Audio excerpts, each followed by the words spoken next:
Faire en sorte que le travail paye plus que l'inactivité, c'est une priorité d'Emmanuel Macron depuis le début de son quinquennat. Pierre, si l'on en croit le travail d'une statisticienne qui travaille au ministère des Solidarités, ce choix politique est en train de porter ses fruits. Oui, cet expert s'est penché sur l'évolution du pouvoir d'achat des ménages, donc en prenant en compte l'inflation, selon le niveau de revenu et entre 2017 et 2022. Et il ressort de son étude qu'une personne seule, restée sans emploi pendant ces 5 années, aura vu son pouvoir d'achat baisser, alors que sur la même période, il aura augmenté pour un célibataire travaillant à plein temps au SMIC. Une augmentation de pouvoir d'achat importante pour le coup, plus 8,7%.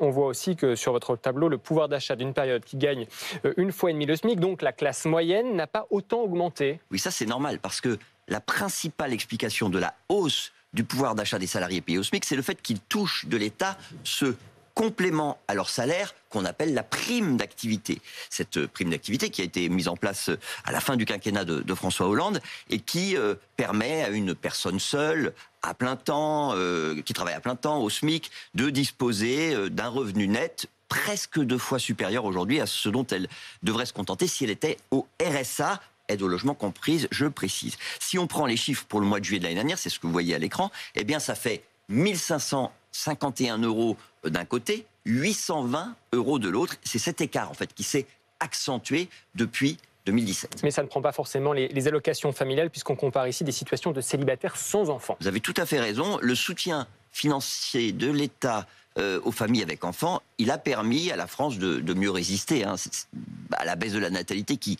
sévit, si je puis dire, partout dans les pays riches. Et ce coup de pouce, eh bien, il augmente avec le nombre d'enfants.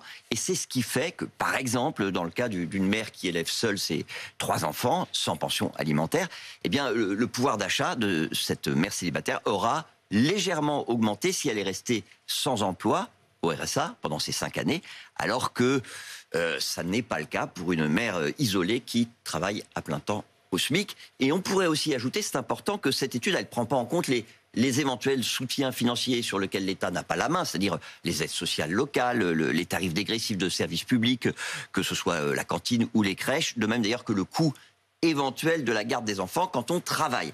On ne peut pas reprocher ça à l'experte, puisque chaque cas est par définition particulier, mais ça joue forcément sur cet écart de revenus réels entre ceux qui travaillent et ceux qui sont sans emploi.